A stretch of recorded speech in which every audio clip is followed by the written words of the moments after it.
To the Godly Parenting Summit 2023. I say 2023 because we plan for this to be an annual event. By this time every year, we will gather and we will talk about how to parent in a godly manner. This week, we'll be having who exactly is a parent. And over the next 6 weeks, we're going to cover 6 different topics, ranging from parental roles, responsibilities, and boundaries, parenting in the 21st century, effective communication in parenting, designing your parenting journey, and parenting with the father.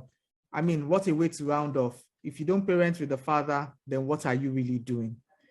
So we move to the next slide, and just a second.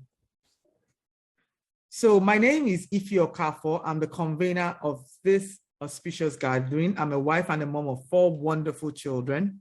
I'm a parenting strategist, and I'm playing my part to try to raise wholesome and godly families.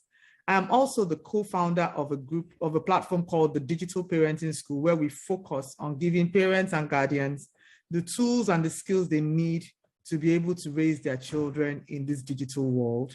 You can find that on Instagram by the same name. And I'm a certified management consultant and IT professional. I'm an author, and I love mentoring youths in my spare time.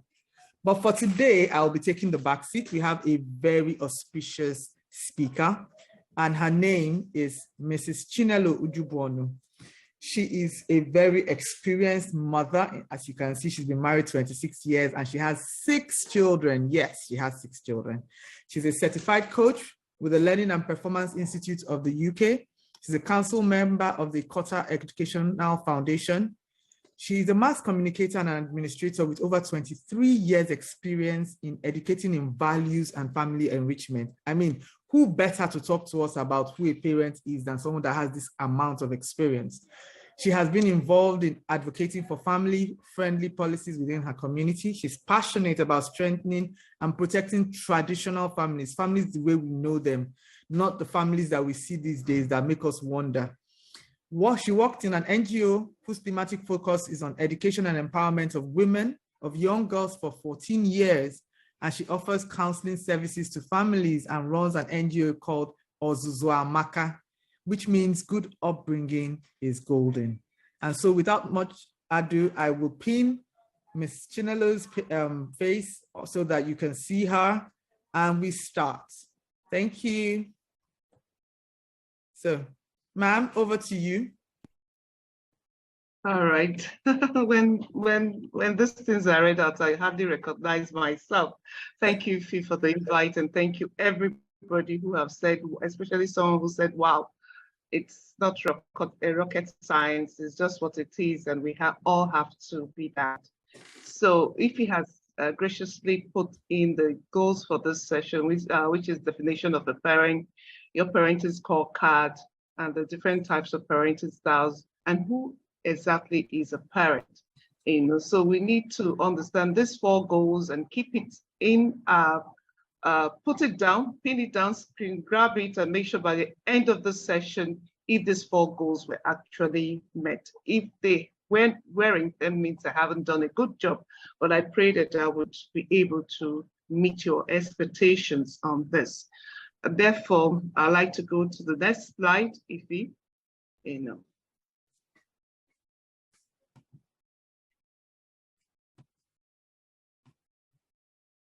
All right, so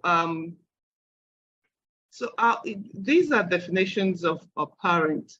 Let's look critically at this definition. I have categorized them into 3, and the first one is the definition of the dictionary definition, and it sounds very, very, very typical of what we think parenting is. A parent is.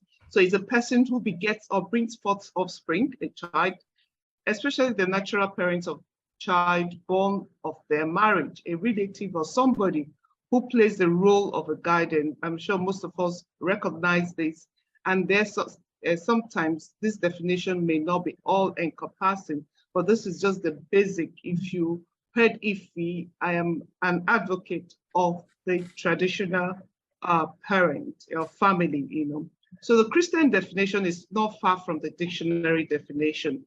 So is a parent or a father or a mother, he or she that brings forth offspring, given the responsibility of bringing up a child, he or she should go to nurture, to train, develop, discipline, and etc. So, but the question here is, who exactly is a parent by your own definition? And at this point, I'd like to stop. Can you give me your own definition of who a parent is?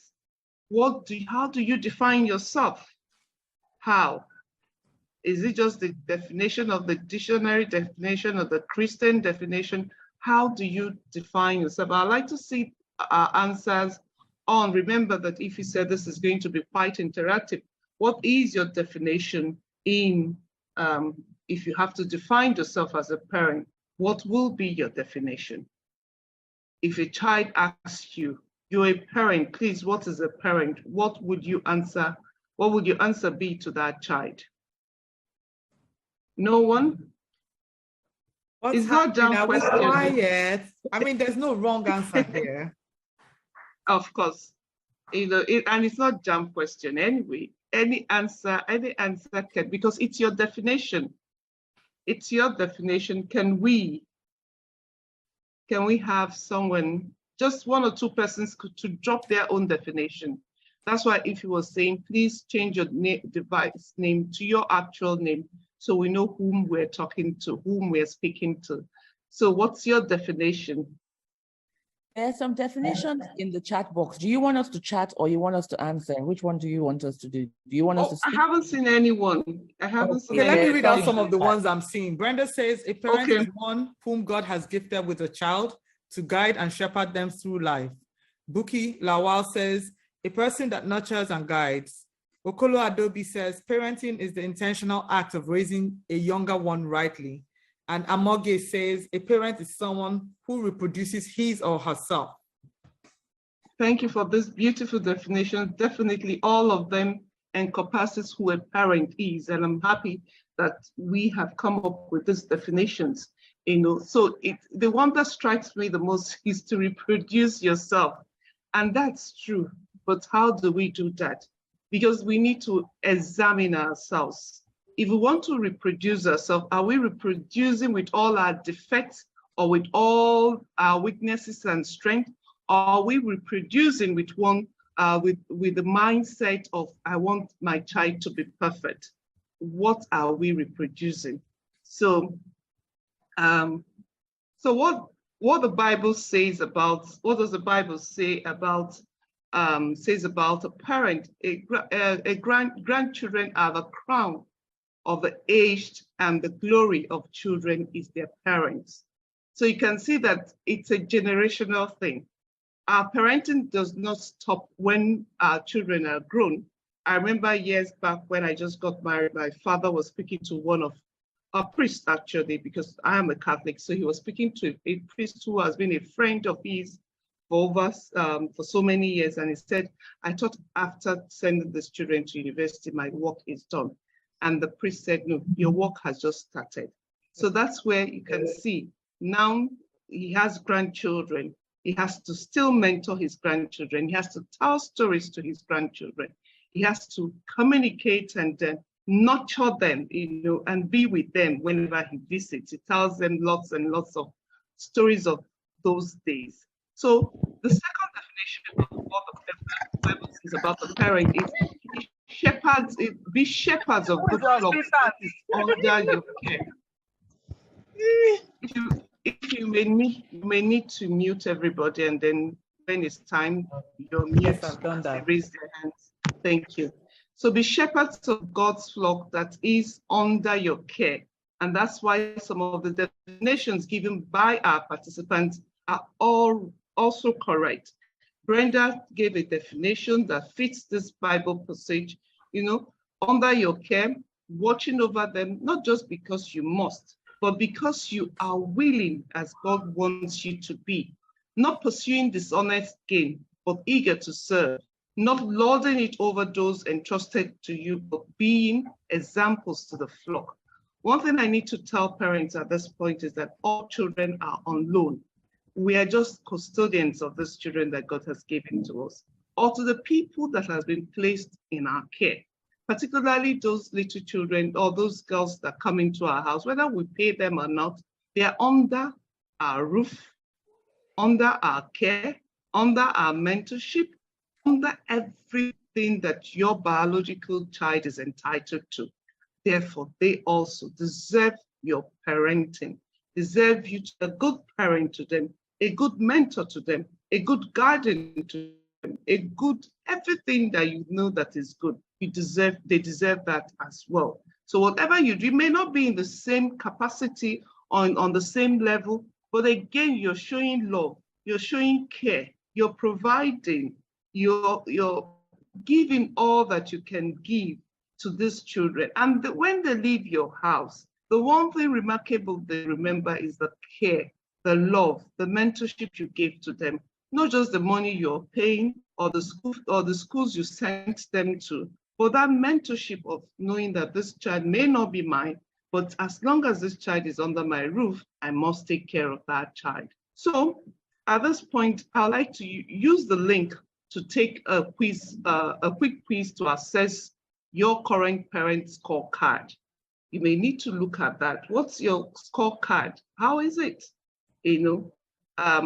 Whilst you are doing that, we may need to talk, but look at it critically. Answer those questions. There are about 20 of them. Answer them courageously. Answer them as though you are examining yourself. You're telling yourself the truth. You are not going to pretend because if he may see your answers at the end of the day. No, it's for you to know who you are. At the beginning, I said you need to examine yourself, to reproduce yourself. How are you reproducing yourself? Are you reproducing yourself to create a perfect child?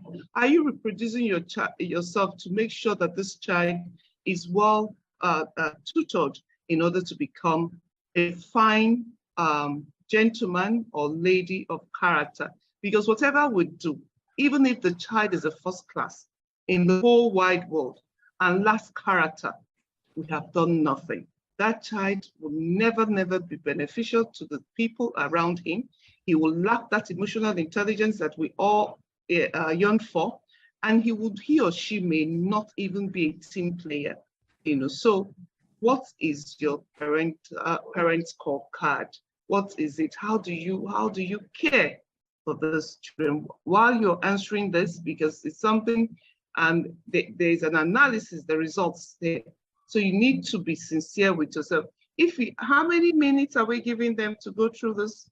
Maybe we give about 5 more minutes just so that people can, answer the questions. Some might have challenges with network or something like that. For those, as you finish, could you just type "I've finished" so that we have an idea of how many people have finished and if we should extend time or just continue with that? Thank you for that. So it's a question we need to. For me, I call it the examination of conscience on parenting.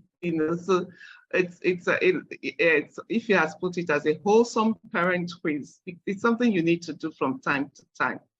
For those of us who have adult children, one thing I didn't say at the beginning is that my oldest is 24, while my youngest is 13. So you can see, for those of us who have adult children, these questions come up often, again and again and again and again and again. And especially when they drop a comment, and that comment is indirectly or directly telling you have done something right or you have done something wrong. If it's a case of you have not done it well, because you need to examine that process. You need to examine that comment. You need to find out why that child dropped that comment. And it is work in progress. Somebody said, there are no perfect parents. We are not perfect. We are striving to be perfect. So that is known that nobody teaches. You just learn on the go, just like we're doing today. There are things you may be doing or you may have learned from your parents, from friends, from relations, from experiences, and you think it's right. But as you go on, you find that you keep on dropping and picking. You drop and pick. You drop and pick, because if you don't drop, you will never pick, because you need to go down to drop and you need to go down to pick. So it's something that we need constantly to ask ourselves how this is going, you know. So we need to understand this and keep on doing that. I can see that Brenda is done, Efe is done, and I don't know who else is done. Are others done? Keep on checking those who are, you know. So that's it. I saw that So quiz, man. It's not for the faint of heart. It doesn't even give room for negotiation. I was sweating in AC.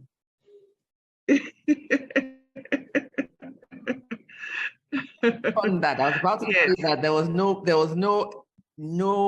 sitting on the fence. It's either you can or you can't. So it was yes. Yeah. Yes. The intention is for us to tell ourselves the truth. There's no sitting on the fence. It's either a yes or a no. And it's not a question of sometimes, maybe, occasionally, it's a yes or no answer. So let's be truthful to ourselves, because it just tells us who we are and how we're parenting. And one thing we need to know is that our times are different from the times of our children. Like if you said at the beginning, that God has placed us in this generation to help these children. If you check 30, 40 years ago, the parents then would be screaming blue mother that, this time, these children of these days are nothing compared to our own time, you know, and all that. So for every generation, for every time, for every period, you know, of revolution, as far as I'm concerned, there's a new parenting style. You know, it's not as if the one that existed before is wrong. There's something I heard recently, that revelations don't change. It is our understanding about revelation that changes. So the parenting has always been the same, but the time is changing. Therefore, we need to strategize. And that is the understanding of parenting, the understanding of revelation. You know, it's something that we need to keep on asking our questions. That whilst we're growing up, I asked people, I said, you know what, when you were growing up, you had an idea of what parenting should be, how your parents should have treated you, so that you could just be you could be good, jolly fellows with your parents. And most of them would say yes. I said, so why is it that your child can't even do that with you? These days, they are spoken. So they say it out. In my own time, I dare not. I'll only nurse, dream, and nurture those dreams. Yes, please. Sorry, I wanted to just address something Yes, I'm seeing in the comments. Someone is saying that I saw 2 comments around the quiz not addressing singles. We apologize for the default we, but even as a single parent, you would be able to answer these questions, because it doesn't mean that you have to have just yourself. I mean, if you have a parenting plan or values, you can come up with that, even if you are just the one who's raising your child at this point in time. So please, we apologize for the default we, but please, it should not stop you from taking the quiz. Thank you, Ifeoma, for that. So parents, it's just know that as long as you're a parent, you saw the definition, you know, of the other people, the participants. It wasn't intended to make it must be a husband and wife issue, but it has something to do with someone who reproduces, someone who is guiding, someone who is providing, someone who is nurturing, someone who is disciplining. You know, these are the qualities of a parent. You know, you nurture, you beget. Even if you're a single parent, you brought forth that child. You know, so like if he has apologized, please do forgive us for that, but know that you were not intentionally excluded, because even a single parent falls under what a parent is, or who exactly a parent is. If we go on now, or yes, I believe so. I think we have enough dons. Time for unveiling. Wow. All right. So can we have the results, so that those who have done would score themselves, know where they are, you know, Thank you.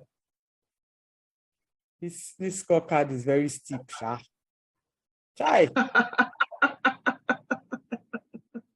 It's usually used in a physical class because it's really very engaging when we do this. If we're face to face, in person summit. Oh, especially Yes. don't let my people go. No, it's not that. Don't say it that way. Don't say it that way.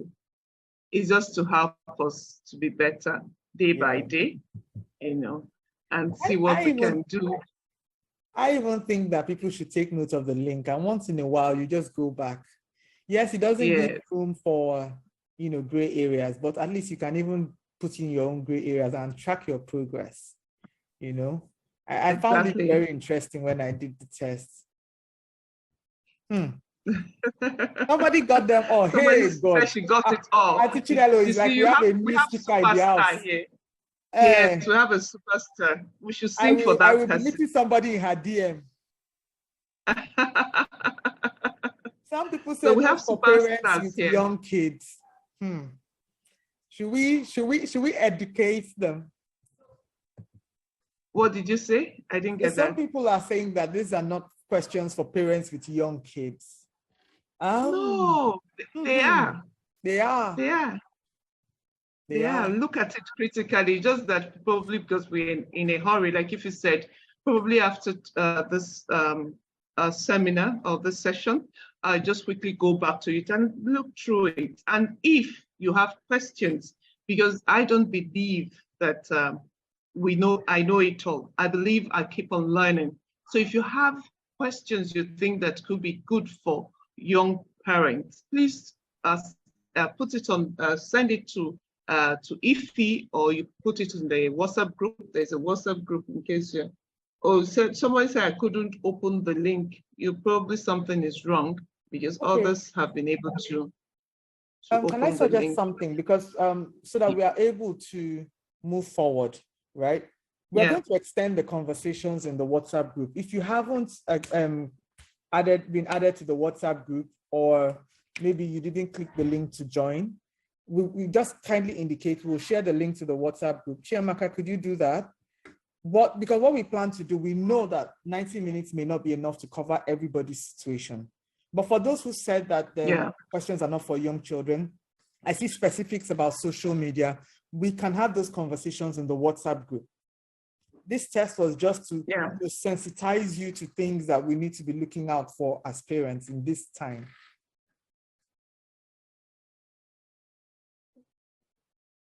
All right. Okay, Simi, thank you for that comment. Thank you for that comment. So this is the result. That's your scorecard or scorecard, whichever you want. So it's 21 to 40 is a red alert. Something is not going on well. And 41 to 50 needs some work. 59, 56 to 69, keep it up, and 70 and above superstar. I'm sure we have a lot of superstars in this participant. So it's best if we look at it again. I do this especially when I have a child who drops something or has behaved in a manner that it's unbecoming, and I'm wondering where I had done wrong. So I go back to these questions to look at it and see where I haven't done something right, and then try to see if there can be an improvement on my own part and that of the child, because it takes two people. Two people can be wrong at the same time. Even though they say two people wrong, it can be wrong at the same time, but sometimes it does happen because the child may have perceived or misunderstood your actions, your words, your spoken words, and then your body language. Meanwhile, you in your own, you intended it to be of benefit to that child.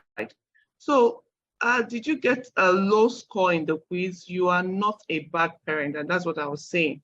Now, when I go back is to check if I have done something wrong. That doesn't mean that I am a bad parent. So you have only done the best you could with what you knew, based on how you were groomed and your experiences. So you are not a bad parent.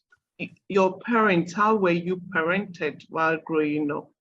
Were you in a family where the parents were kings and queens? Your older ones were the lords or the princes and princesses? Or the people, the other relations that are older were the lords, in the house. Therefore, your voice was never heard. And even when you wanted your voice to be heard, you were quickly shut down. And you carried that grudge all through your life.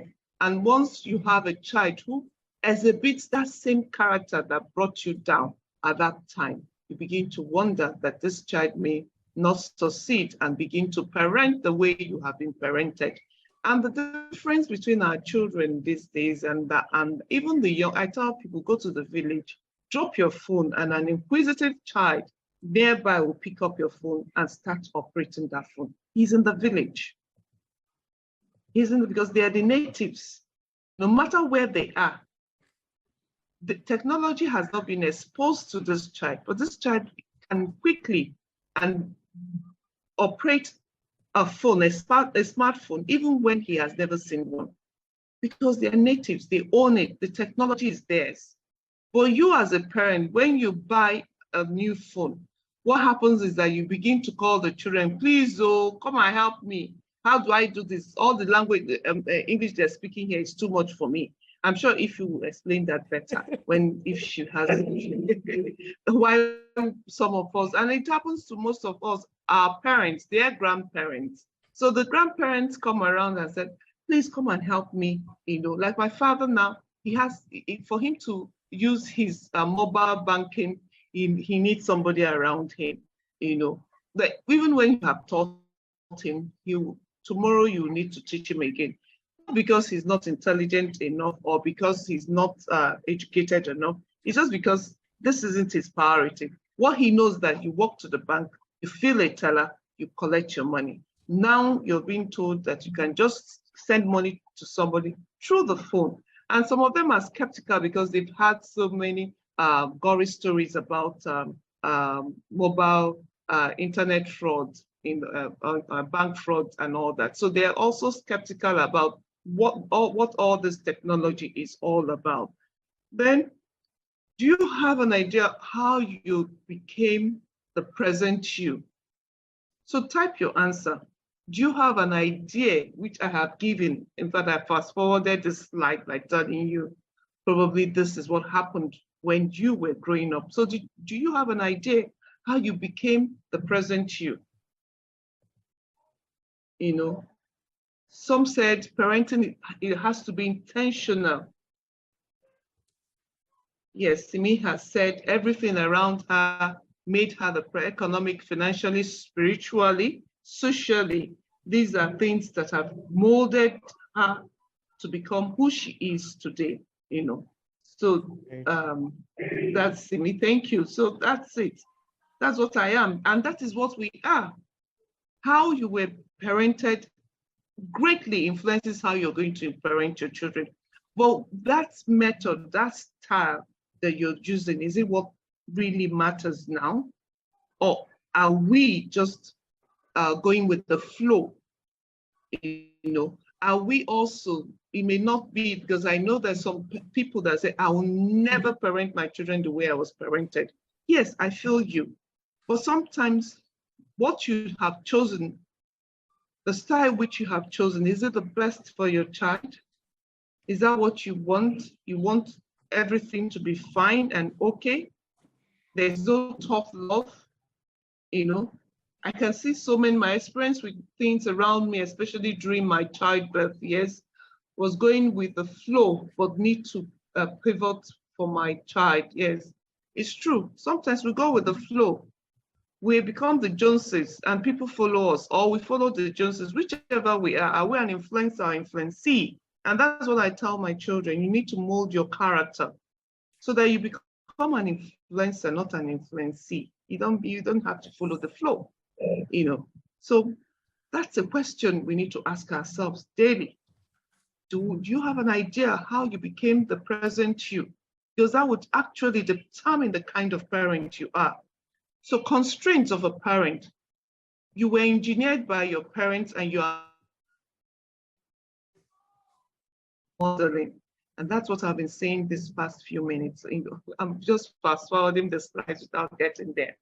So I'm being told that my internet, please let me know when I stop talking, because I'm being told that my internet is, connectivity is poor. So this is it. You were engineered by your own parents, and you are now gradually engineering your children through the power of modeling. And this is something we need to listen to the children sometimes. You know, one day a child came up to me and said, "Excuse me, auntie, why is it that parents are liars?" And I was like, "Excuse me, I don't understand this question. Could you take it again?" I said, "Why is it that parents lie a lot? Why is it that adults lie a lot?" And you can see that this child is in an atmosphere where too many lies have been told. And he's been able, he's a he, and he's been able to sniff out these lies and know that these adults are not telling him the truth. And I asked him and then he said, "Why do parents pretend a lot? Why do parents pretend a lot?" Remember those days when you were growing up, if your parent was sleeping and didn't want anyone to wake them up, they'll tell you to tell whoever is looking for them that they're not around. Are we doing that? Or do we just simply tell our parents, "Please, if someone looks for me, tell the person I'm having a nap, he or she can wait, and then when it's time for me to wake up, I'll wake up and attend to it, or the person can come." And some people find it a bit odd. How can you tell somebody who has, especially when you're living in Lagos, has gone through traffic and comes to your house and you're telling the person to come back next time? Remember, your children are watching. And this is why this little child has said, adults lie a lot and they pretend a lot. So how do we solve that issue? You know, and then when I was sharing this with my children, they said, "It can never happen in our generation, mommy. If you don't call, we're not answering you. If you knock, the door will not open." And I was shocked. I mean, if your friend does not call you to say, "I am coming," and comes, you will open. He said, "No, I'm not going, because we don't have an appointment." I said, "Well, this is not a formal meeting. It's an informal, it's a friend coming to check." He said, "Well, call. I may be busy. I may want to sleep. I may want to do some assignments. I may want to do something. I may want to watch a movie," except the person is coming, and when he comes, he just enters and begins to watch the movie. And you don't even know what kind of movie the person may be like. The person may be the type that watches the movie and begins to form a commentary on that movie. So, and he kills the joy of watching the movie and as well listen to the person. And I was shocked. In our generation, we can't do that. We can't tell my friend, "Please call me whenever you're coming." I may not be around, I may be sleeping, I may be watching movie. And I was like, so these are things that we need to know. How are we modeling for our children? What are they seeing? Because kids don't hear us, they see us.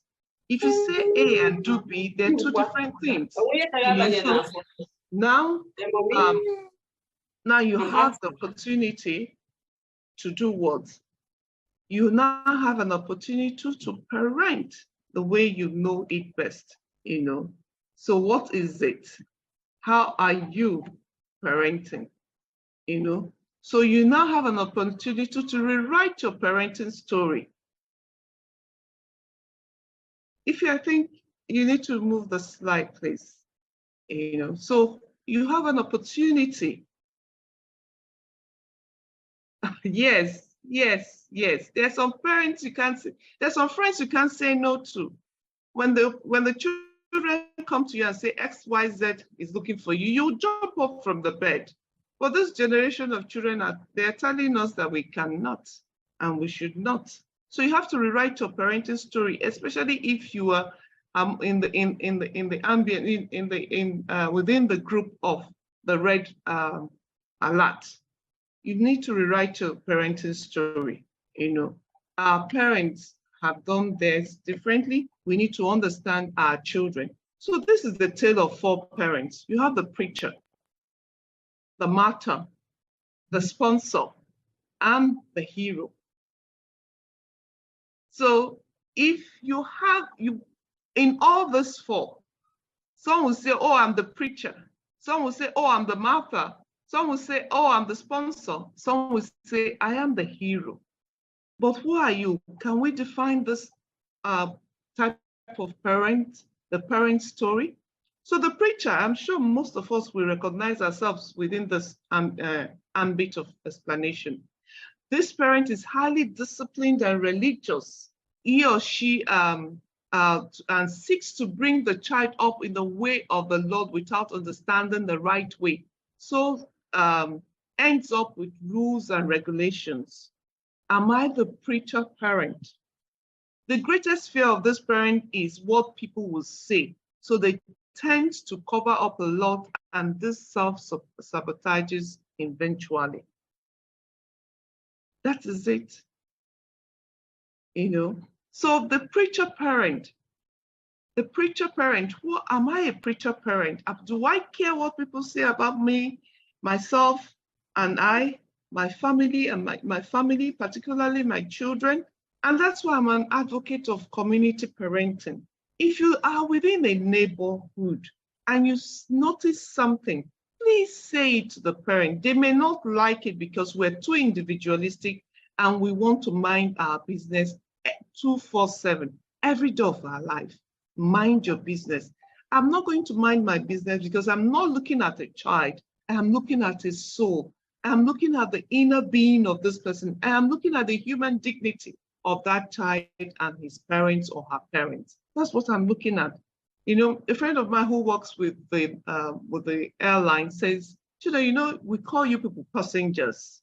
But in the inner room in our operating room, we call you people souls. So if an airline or the airport authority sees us as souls, not passengers, it says a lot of who we are.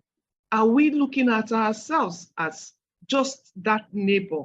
Are we looking at the child and the family as souls? People that need to be edified, people that need to be encouraged so that they do what is right.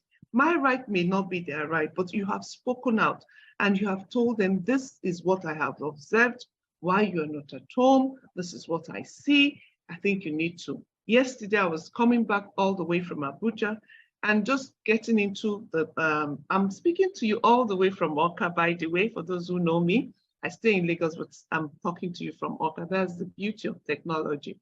And I just saw a neighbor of mine, the daughter, and the maid of the house where I'm staying. They were throwing stones. The maid has 4 children, mind you. They were throwing stones at each other.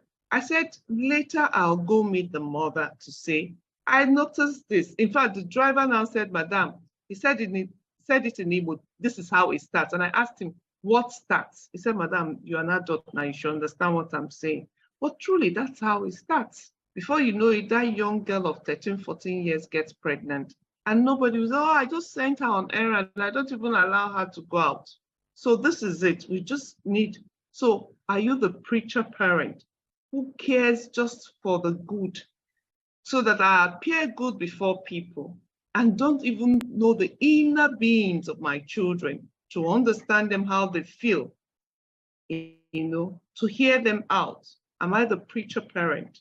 Or am I the Martha parent? This parent makes a lot of sacrifices. A lot of us are making sacrifices. If are you still there, we need to move the slide, sorry. Yes, I am. I am very much here. I was having a few challenges with my video, but I think I've resolved it. Okay, can we get to the Martha parent? So this parent makes a lot of sacrifices for the child and gets to remind the child of the sacrifice at all times. There's no inner peace, so there's agitation and fear that may gradually affect his or her health.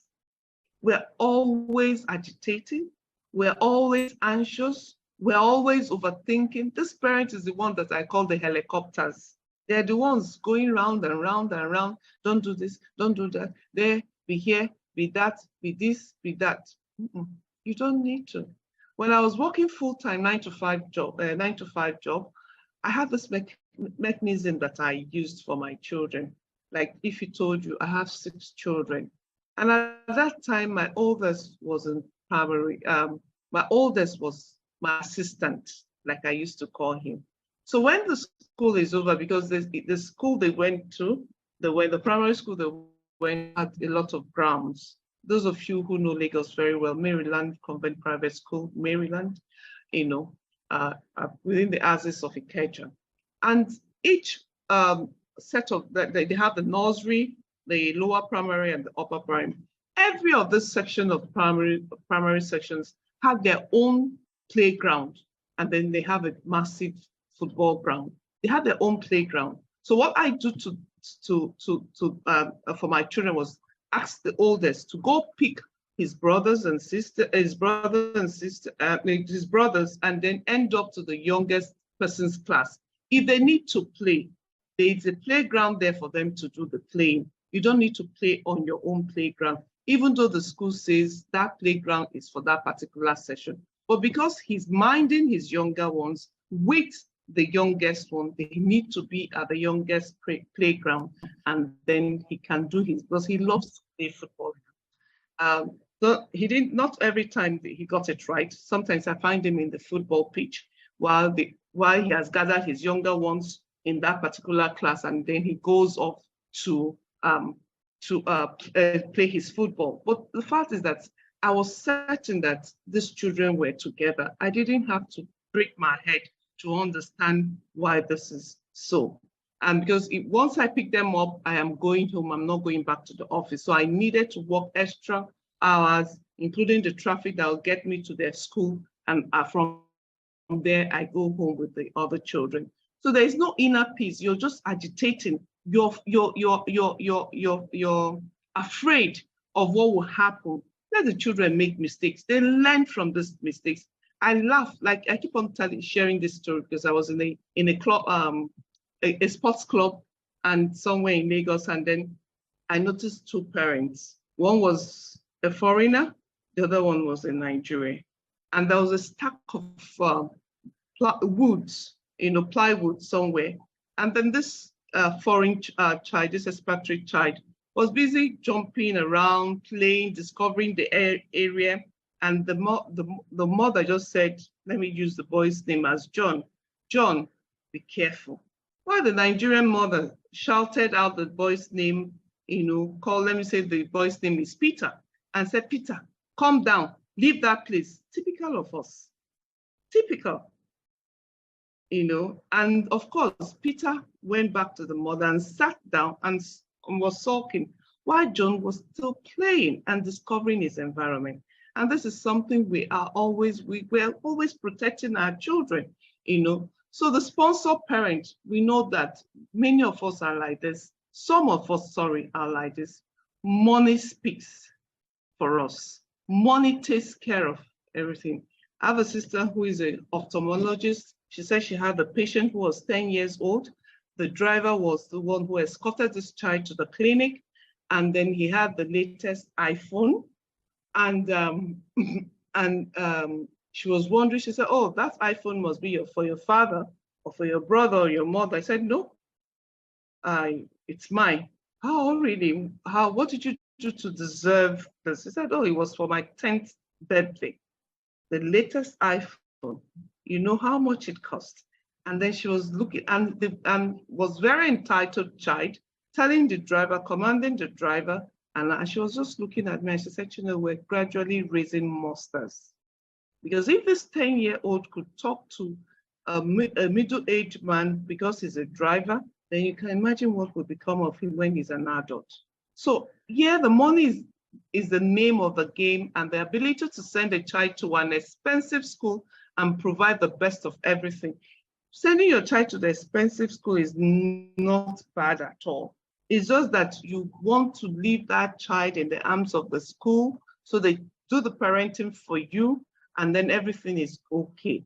There's usually little or no emotional connection, but this parent is readily available to pay for anything and everything money can buy. Are we the sponsored parent? Then the hero parent, a servant leader who models the right life and goes out of his way or her way to learn what is required. This parent never assumes she knows what to do, but is patient enough to understand the traits of a child is exhibiting, understands the digital challenge, and is willing to change himself to adapt or herself to adapt to the child's best interests. So are we the hero parent? Who are we? What is, why am I even a parent in the first place? That's a question that begs for an answer. Why am I a parent? Is it because the society feels that I should have children? Or is it because I need to understand why I should parent? Or do I understand that it's a God-given role, whether we're Muslims or Christians? We know that this is part of married life, or whether accidentally we had some experience and we ended up being a single parent.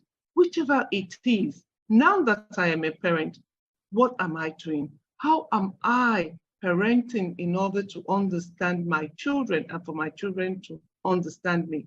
You see, this hero parent is the one who is not afraid to make mistakes, who is ready to learn, who is ready to take corrections. If I come out of the street and I see Mr. A, I saw your son the other day. He was coming out of the car, and I noticed that his car he was going to school actually, and I noticed that his shoes were not polished. Would Mr. A or Mrs. A be upset that I made that statement? Or will he say, oh, thank you. You know, I usually leave the house quite early. I allow the driver and the maid to take my child to school. There are parents that are like that. I've seen many of them, particularly within my area, you know, and then they go away. And this parent was happy. And thereafter, whenever I see this young man, he's in the university, by the way, now, whenever I see this young man, his shoes are always polished, you know, and his clothes are well ironed. Because if I had told this man, because I need to understand, is it the woman I should speak to, or is it the man I should? You need to understand which of the parents is more involved. You may be surprised that most fathers are more involved than their wives or their mothers. And sometimes most mothers, or people will say 90% of the mothers, but there are more fathers who are also very, very much involved in their children's life. So you understand the father or the mother, and then say it in a subtle manner that the parent will know that what you're doing is help, not criticism, you know. So understand the digital challenge. You know, there's something that we usually do. What is it that we need to do? Sorry that I'm using myself as an example most times, but I just want to bring it home because I like saying what I have done, not what I have read or what somebody has told me, you know, but what has worked for me, and it may not work for you, but you may borrow some of the things I'm saying. That when the kids were much younger, we had a time that the TV would go off when they were on holidays. During the holidays, during school days, there were no TVs. Weekends, yes, we could have TV, but at what time are we watching this TV?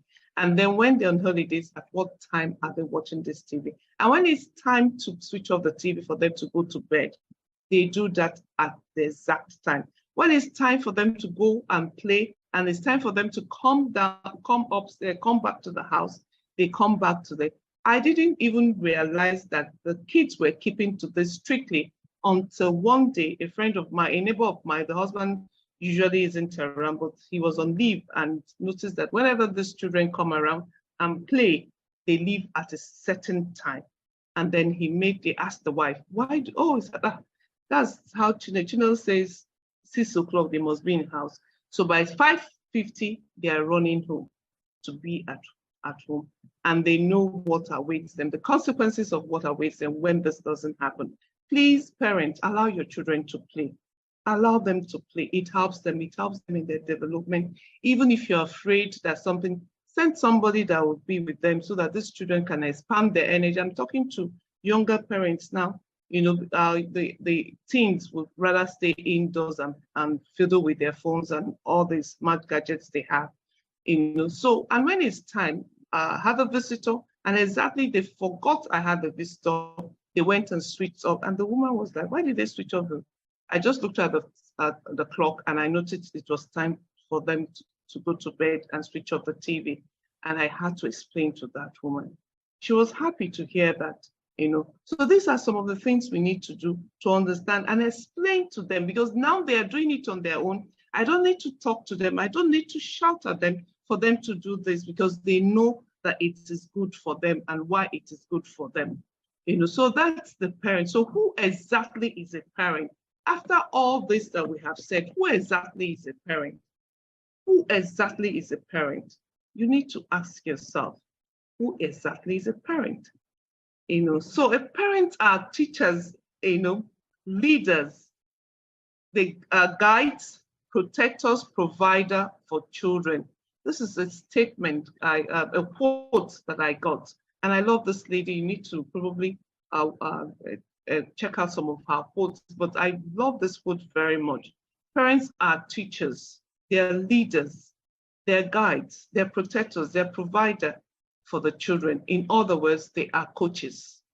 Because that's what a coach is, a teacher. A coach is a leader. A coach guides, a coach protects, a coach provides. So this, in one word, parents are coaches, you know.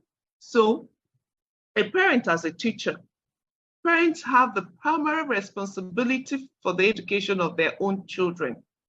I don't know if people noticed, saw the video going around a school in the UK, a faith-based school. That means that school places God first. When you say it's a faith-based school, whether it's a Muslim school or a Christian school, whatever school, whatever religion, once it's faith-based, that means God is there first. Argue with the parent that the child defined homosexuality in a certain way, and now this child is being punished for saying things that he knows. I passed that video to my sister, who is a teacher abroad, and he says that for asking that question alone, she may be sacked. That teacher who asked that question should even be sacked. And she teaches in a public school, not even a faith-based school. She said, I expect this thing from a public school rather than a faith-based school. And you saw how vehemently the mother was protective about her child. Well, this is what my child knows. This is what, please send my child back to me. I don't even want the child to be in that school. We need to stand up for our children. We need to educate them in character, in virtue, in holiness, you know. So educate them in human virtues. There's a saint here, Saint Josemaria said, if you don't have the human virtues, for those who are Catholics amongst us, if you don't have the human virtues, you cannot have the theological virtues. And what are the theological virtues? Faith, hope, and charity. You just cannot have them. The human virtues are far, far, far, far. They are foundations of the theological virtues, or the cardinal virtues. All this encompasses, you know. So if you don't have the virtue, and that's why you go abroad, most of them don't believe in God, but they have human virtues. They have human virtues. And that's why when they even turn around, they turn around big time. They become born again big time, whether you're a Muslim or a Christian. When you turn your life around, because you have those fundamental human virtues, it's easy for you to find God. Remember, this is a GPS, you know, or GSP, which one, you know, it's godly parenting. Godly parenting. So we need to talk about God here and see what the Bible has to say. Never forget these commands that I'm giving you today. Teach them to your children. Repeat them when you are at home and when you are away, when you are resting and when you are working. Because we need to teach our children. We're educators. We're the first educators of our children. And we need to understand what the school is even teaching them. If they are not in tandem with what we want them to know, that is a red flag for us. We move these children from. I have a friend who had her children in a school, and then she saw some obnoxious content in some of the textbooks and went back to the school authority to say, I saw this thing in my children's textbook. I don't think it's appropriate. Can you please expunge this, take away this textbook and bring something wholesome for the children to study? And the owner of the school just smiled at her and said, so you're one of them. She said she didn't say anything. She got up and that was the last day her children went to that school. So educate in holiness. We cannot pretend that our children are not seeing how we pray, how we talk, how we communicate, especially to those who are not our biological children, those house helps, the driver, the cook, the steward, the maid guard, whatever, then be mothers of good character. Don't shout, you're shouting. Don't lie, you lie. They can sniff it out. I tell you, I kid you not, I'm an educator, and the children in schools will tell our teachers lie a lot. These are the adults that are lying. So let's continue. Parents are leaders of the family. Yes, we are leaders. Parents need to understand the leadership concept of authority and influence and how they impact their children's behavior, attitude, and performance. What is your leadership style? How are you modeling this leadership concepts? How do you exercise your authority? Do you know who I am? You're a human being as far as I'm concerned. You're probably Mrs. AYZ. Nothing more, nothing less. You may be a manager, an MD in your company. Once you get home, drop everything. Drop everything and be a parent to your children. Teach them how to talk to the maid. Teach them how to talk to the driver. Teach them how to do this. Teach them. Someone said, oh, should my children sit at the back of when the driver? I said, it depends. If you do not have an adult in the car, let the children be at the back. You cannot guarantee the personality of that person.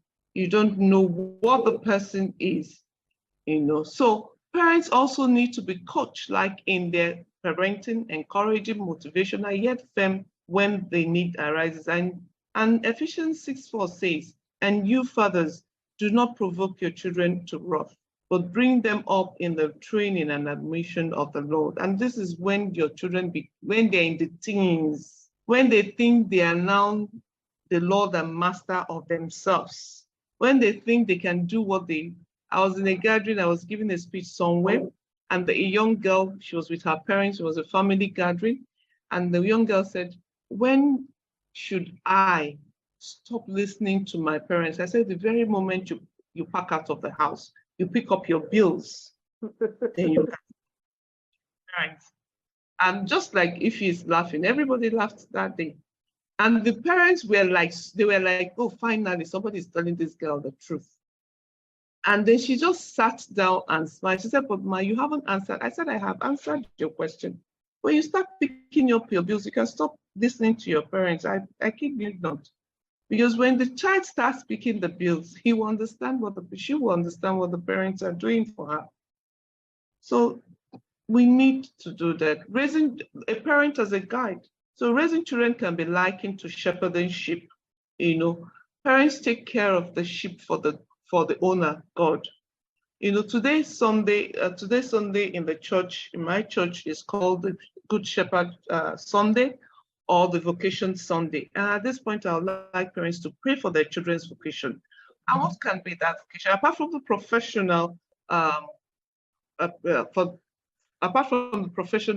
aspect of the child's development, there's a vocation to either get married, a vocation to become a priest and imam, or a pastor, or whatever it is, the child, or somebody who says, I'm not going to get married, but at the same time, I'm going to be celibate. I'm going to dedicate myself to God, and I'm not going to get married. So these are vocations. Have you prayed for the vocation of your children? Even if you want them to get married, are you praying for the vocation of your children? I got to know this when I had my third child. A priest told me, this is the time to start praying for your children's vocation. I said, oh, God will decide. But he said, no, you have to pray. You have to keep on praying for the vocation. I was pregnant with my third child. Yes, I remember clearly. So I give or take, my first child would be about 3 or 5, between 3 to 5 years then, So are we praying for 4 years to be precise? Now my first child will be 4 then. So I started praying and I'm still praying for the vocation of my children. Our children primarily belong to God. I told you These children are loaned from God. We are their parents because God has chosen us to take care of them and guide them towards fulfilling his will. How are we guiding our children? We'll tell them something today, tomorrow we're telling them another thing. We want a quiet, docile child. And when that child is quiet and docile, we say, can't you see other people? They are playing out there, they're bold, they're this. Meanwhile, you're praying for a quiet child. How do you marry the two? He can't be bold and quiet at the same time. So be careful what you pray for. You want to discipline your child, and then when the child comes and said, XYZ smacked me or slapped me, you need to stand up for yourself. Once he slap, you slap him back. Confusion. You're setting the child on a lane of confusion.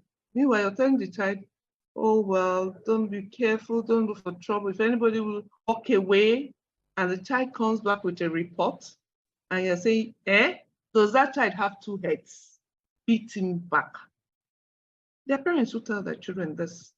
You want a bold child. At the same time, you want a quiet child. You want a child who will listen to you. Once your child becomes bold, he will question everything and anything you say. Careful what you pray for. For you know that we dealt with each of us as a father deals with his own children, encouraging, comforting, urging you to live lives worthy of God, who calls you into his kingdom and glory. This is Thessalonians 2:11-12. So we need to be careful what we pray for. We need to be careful what we wish for. So parents are charged with guiding their children, physical and spiritual lives. Oh yes, we are. We must teach our children how to guide their souls and equip them with relevant spiritual formation to enable them to do so on their own when they are older. So how often do we read the Bible? How often do we, because I can see some Muslim names here, so I'll be mentioning the Quran as well. How do we guide them? How often do we read? And I must tell you people, the way we introduce religion to children is different from the way we introduce religion to adults. Keep them in doses, not everything at once, just like the preacher parent. Not everything at once. Keep them in doses so they can absorb it. The children are like sponges. They keep on absorbing until it becomes part of them. And then you teach your children how to guide their souls. That's why you see when we're younger and then a scene of kissing comes, we close our eyes because our parents have told us we should not watch that scene. Now you see both parents enjoying that scene, and I'm looking at it. Or immediately you see you go to some homes, immediately that scene is coming, they fast forward it depending on if it's Netflix they're watching, or they just switch to another channel if it's DSTV, or even our local TVs. Whichever it is, the child already knows that, because somebody said, what is not good for the soul of a child is not good for the soul of an adult. So let's not be saying, oh, I'm an adult, I can't be. No. The children need to see you. Protect yourself from those things. Then I say to you, do not be terrified. Do not be afraid of them. The Lord your God, who is going before you, will fight for you as he did for you in Egypt.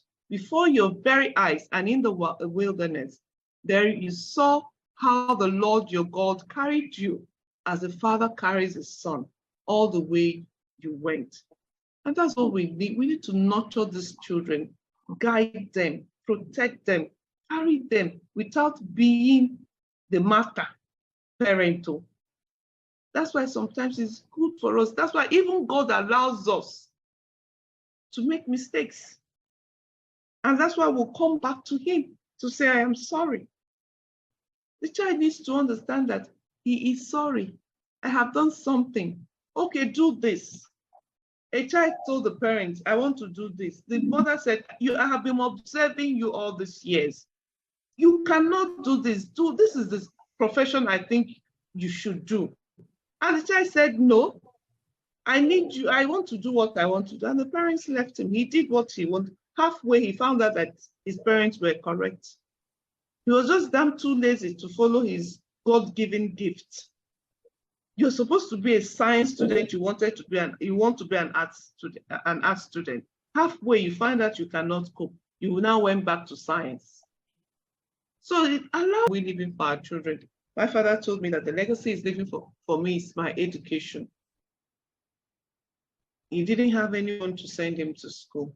He sent himself to school. Now he swore that his own children would not have to go through what he went through.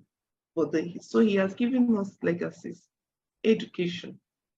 So what legacies are we leaving for our children? Legacies of lies.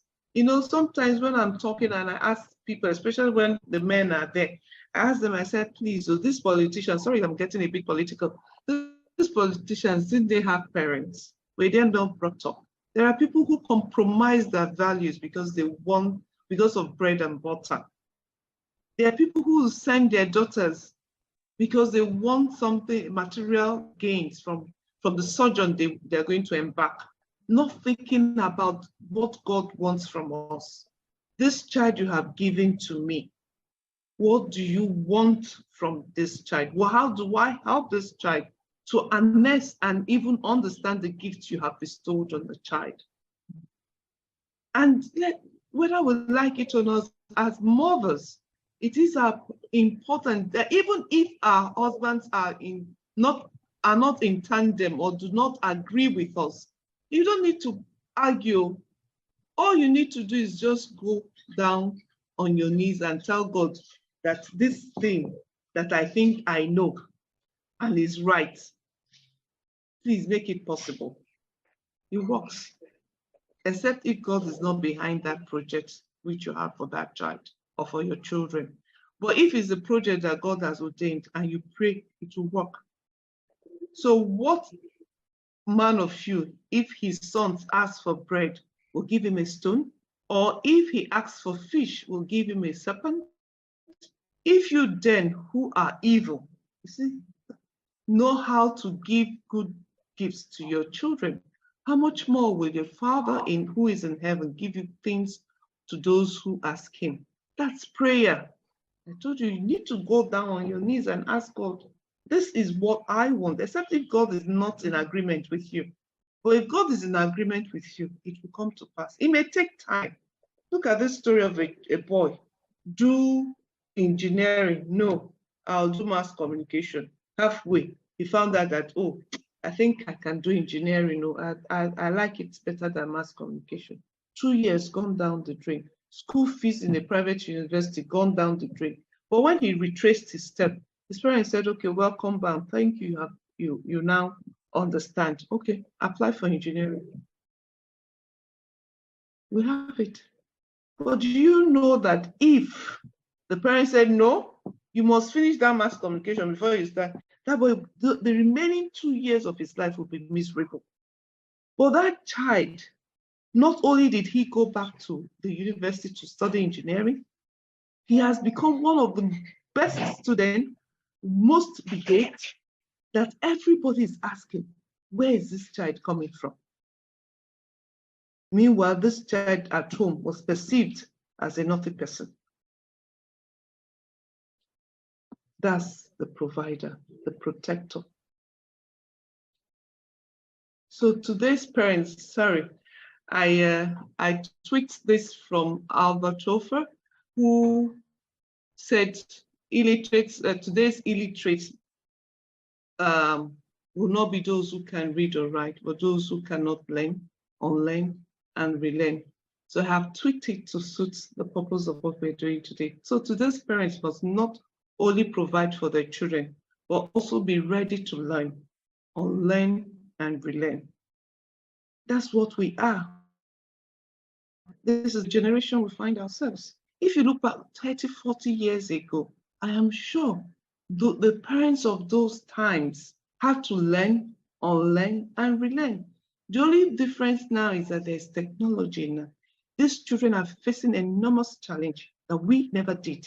We remember in my own time, I don't know about yours, TV started by 4 p.m. and closed by 10 p.m. And what did it call? News, 9 o'clock news, NTA news, after which you all, if you're lucky for your parents to let you listen to the news. Okay, news was 30 minutes and then there'll be some interlude or a short film, and then we all go to bed, depending on the time. If it was school, 8 o'clock, you're already in the bed. If you cannot sleep, they'll tell you to count 1 to 100, and by the time you finish, you're asleep. I still do that with some children, that if I have to nurture. So this is it. I am sure that these few minutes that we have spent, I don't know if you have questions and answers, you can. If I'm done, and I hope I have been able to explain who exactly is a parent. Thank you. Please, let me ask you guys, what do you think? Was she able to break down this topic? I like that. Direct question. Yes, please give us some love in the comments, because I know that me, I've learned a lot today. So what do you guys think? Did she break it down? She did, right? See? I am Miss Chinelo. Miss Chinelo, I'm sure you can see that you did a good job. I mean, everybody. I'm wowed. So thank you, everyone. Thank you. You all will get to where I am today. But please take down things that you have learned, and the things you wished you would have learned, and things you would want to learn at the same time, so that ask your questions. If I can't answer them like at the beginning, I do not know everything. I do not, so please, Ify.